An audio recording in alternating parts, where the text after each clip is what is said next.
in my home. The 7 is my home, but see, I ain't living right here. So I keep my mind on some $1,000,000 ideas. Niggas think I'm wrong.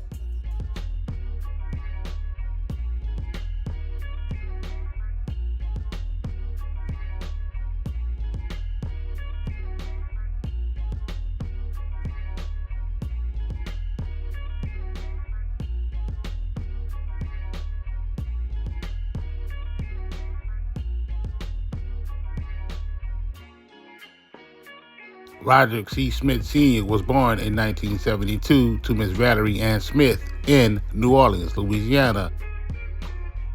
Throughout his teen years, Roderick attended and graduated John F. Kennedy High School in 1990. After graduating the K, Roderick would attend Delgado Community College.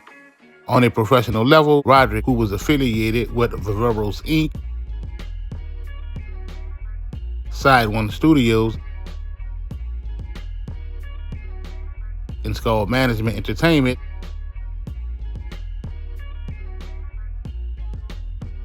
would also be the executive producer and owner of Hard Head Records. Roderick would also be part of Holly Grove Records, which was a collaborative effort with Ethan Payne that would go on to sign Black Menace. Launching the careers of New Orleans legends such as Michael Wilson, aka Crazy, and Link Vanderhurst, aka MCL, will be one of Roderick's most successful business ventures. A well-known hustler in the streets of the NO, Jen was rocking with the likes of Mitch Harden and Richard Pina. The 17th Ward wouldn't be the only hood that Jen would have connections in. Roderick's name would also be ringing downtown. One ward in particular would be the 7th Ward. It was in the 7th Ward that Jen would link up with the Bally Boys. In 1997, Irvin Green, aka Bally Boy Boosie, who also went by the name Boosie Red, along with Kirk Thompson, aka Bally Boy Kirk, who also went by Coco Kirk, would launch Bally Boy Records.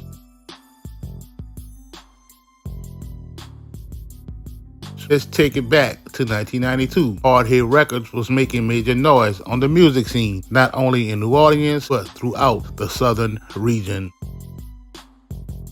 Richard the Ghost Pina, who had a record label of his own, Sheska Records, named after his daughter, would be somewhat of a silent partner. MCL, aka the Black Robin Hood, was known for going hard in the paint, not only in the mean grimy streets of the NO, but in the studio as well. This is where the story would take a wild twist. Late one night, while MCL was rocking out in the stoop with Boosie Red, Jazz Manzo, Damien, Midnight Mike, Jen, and a host of other hardheads and Bally Boys, they would all receive an unexpected visit. That unexpected visit would be none other than the man himself, Richard the Ghost Pina. The buzz at the door of the studio suite would be a surprise to some. However, Roderick Smith, aka Jen, would take it upon himself to answer the door.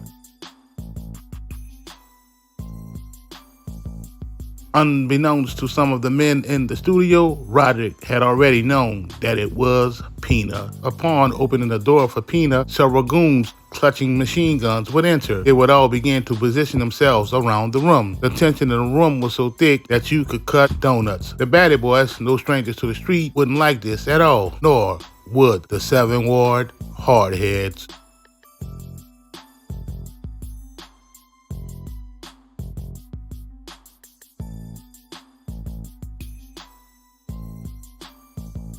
On edge and not feeling comfortable at all, the Bally Boys would holler at Jen, asking what was up with Pina and the goons. Needless to say, this would disrupt the studio session, being that Pina's goons weren't the only ones who were strapped. Without hesitation, Roderick would pull Pina to the side, letting him know that the armed security was not needed and that they were bringing the wrong energy to the room. This would be something that was unheard of, being that no one ever questioned Pina or his actions. After a few minutes of back and forth, Richard the Ghost Pina would tell his goons to stand down. It wouldn't be long before all tension would ease. The studio session would continue as if nothing had ever happened.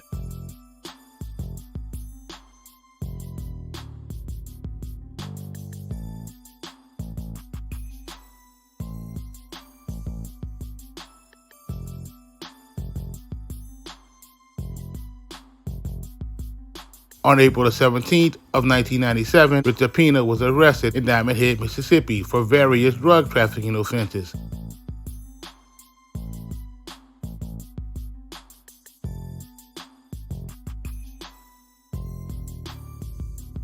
A grand jury returned a 14-count third superseded indictment against Pena on July 17th of 1998, charging him with 1 count of engaging in a continuing criminal enterprise, 2 counts of conspiracy to possess controlled substances with the intent to distribute, 6 counts of murder, 2 counts of conspiracy to commit murder, 1 count of using a telephone to facilitate commission of a drug trafficking offense, and 1 count of conspiring to launder money.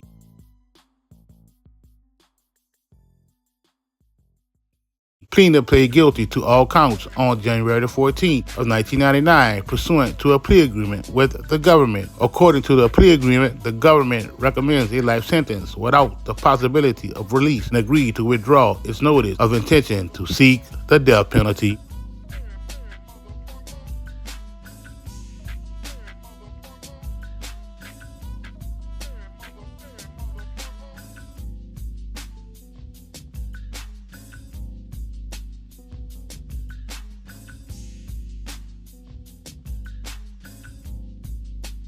Pena agreed not to contest his sentence on direct appeal or in post-conviction proceedings unless he received a sentence greater than permitted by statute or in excess of the appropriate sentencing guidelines. On March 11th of 1999, court sentenced Pena to imprisonment for life without the possibility of release and fined him $2,500,000. The government dismissed its notice to seek the death penalty, and the court advised Pena that he had a right to appeal his sentence to the extent he had not already waived that right. Pena filed a motion to vacate, set aside, or correct sentences pursuant to 28 U.S.C. 225 on March 20th of 2000, and an amended motion to vacate, set aside, or correct sentences pursuant to Federal Rule of Civil Procedure 15A on July the 10th of 2000. The government will file its responses on July 5th of 2000 and April of 2001, respectively.